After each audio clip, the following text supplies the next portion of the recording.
ಈ ಸಿಯಾಟಿಕಾ ನೋವು ಶಮನಗೊಳಿಸಲು ನಾವು ಏನ್ ಮಾಡಬಹುದಂದ್ರೆ, ಮೊದಲನೇದಾಗಿ ಯೋಗ ಮುದ್ರೆಗಳಲ್ಲಿ ವಾಯುಮುದ್ರೆ ಮಾಡಬೇಕು. ಈ ಮುದ್ರೆ 45 ನಿಮಿಷ ಒಂದೇ ಸಲ ಮಾಡಬಹುದು, ಇಲ್ಲ ಅಂದ್ರೆ 15-15-15 ನಿಮಿಷದಂತೆ 3 ಸಲ ಮಾಡಬಹುದು. ವಾಯುಮುದ್ರೆ ಮಾಡಿದ ತಕ್ಷಣ ಏನ್ ಮಾಡ್ಬೇಕಂದ್ರೆ 5-10 ನಿಮಿಷ ಪ್ರಾಣ ಮುದ್ರೆ ಮಾಡಬೇಕು. ಈ ಮುದ್ರೆಗಳನ್ನು ಕನಿಷ್ಠ 40 ದಿನಗಳವರೆಗಾದ್ರೂ ನಾವು ತಾಳ್ಮೆಯಿಂದ ಮಾಡಬೇಕು. ಇವೇನಂತಂತಾರೆ ಸಯಾಟಿಕಾ ನೋವು ನಿವಾರಿಸುತ್ತವೆ. ಆಮೇಲೆ ನಮ್ಮ ಬೆನ್ನು ಮೂಳೆ ಬಲಪಡಿಸ್ತಕ್ಕಂಥ ಆಸನಗಳನ್ನ ಮಾಡಬೇಕು.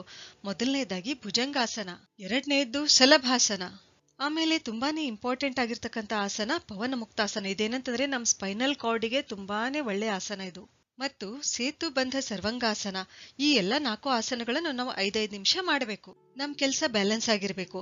ಅಂದ್ರೆ ಅತಿ ಕೆಲಸ ಅಥವಾ ಕೆಲಸ ಮಾಡದೆ ಹಾಗೆ ಇರೋದು ಈ ಸಿಯಾಟಿಕಾ ನೋವು ಬರಲು ಕಾರಣವಾಗುತ್ತೆ. ಆದ್ರಿಂದ ನಾವ್ ಏನ್ ಮಾಡ್ಬೇಕು, ಒಂದ್ ಲಿಮಿಟ್ ನಲ್ಲಿ ಕೆಲಸ ಮಾಡ್ಬೇಕು. 1 ಗಂಟೆಗೆ ಒಂದ್ಸಲ ಆದ್ರೂ ನಾವು